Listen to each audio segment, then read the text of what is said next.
I'm Dr. Emmanuel Officer, and this is a Word for Life. And I'm ending the segment on truth and unbelief, but I wanted to make sure that I made some things clear. And when we've been talking this week, we've been talking about red shifts and blue shifts, and we've been talking about dark matter and molecular structures and DNA. We've been talking about gases and molecules and planets and stars, all of those things that make up the universe. But I wanted to make sure that we understood something clearly about when we deal with Christian science and we deal with secular science, which exclude God from the picture. Now, we understand Einstein's E equals m squared law. We understand that. You know, what he's saying and what he's trying to say about it producing light in the end. But what I want to say is the light, when you read this word, you find out that the light is the reflection of God's thoughts.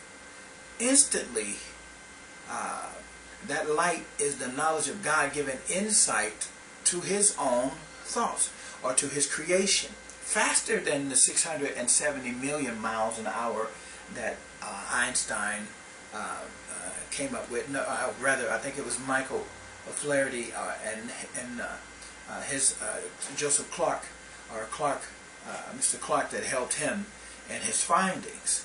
But that speed of light it takes time for that speed of light to get from one point to the next.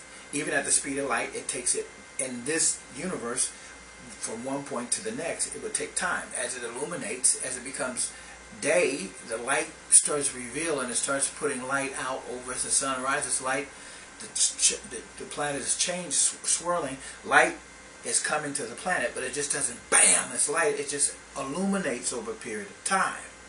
But God's thoughts are instant. Even before they manifest, the things are created.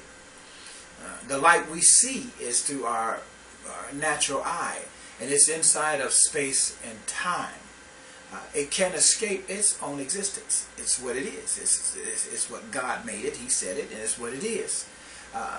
God, who created both the spiritual and natural things, he's outside of the light, pervading not just only the universe or the universes, or if they're bubble universes, there's no proof, but if they are, but all of eternity, he is pervading it.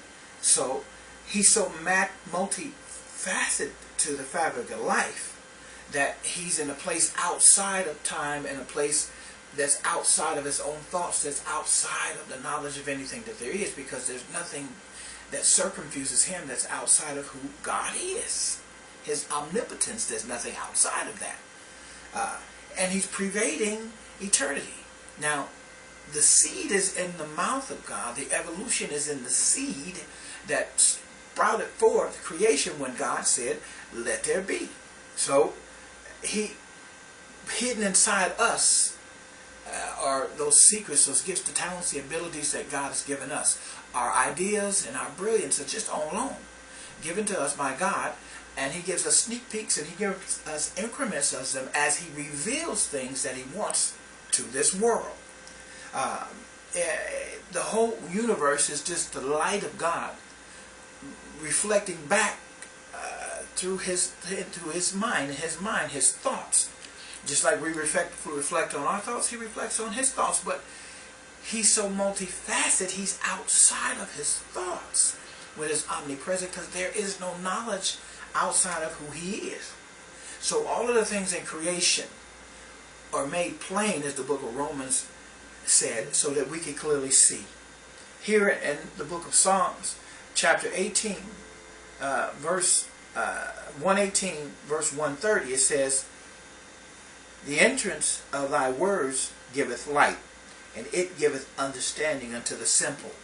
It's not hard to understand that where we are, that just didn't come about on its own. It's not hard to understand that when we see a car, we see a train, we see a bus, we see a plane, that some intelligent design made it. And so it shouldn't be hard to understand that when we look at this universe that we're in, and we look at the stars and the moon, and we look at all the things that make up what we see, it's hard to deny There's something far more intelligent than we are. Something far beyond the scope of understanding and far beyond just the words of intelligent design made what we see. And I tell you that something is God. Wherever you go and wherever you stop, because we had beginnings, we had origins, he had none. He has no beginning and no ending. So no matter where we are in our knowledge, we can never get to the end of who he is, because there's nothing outside of that omnipotence.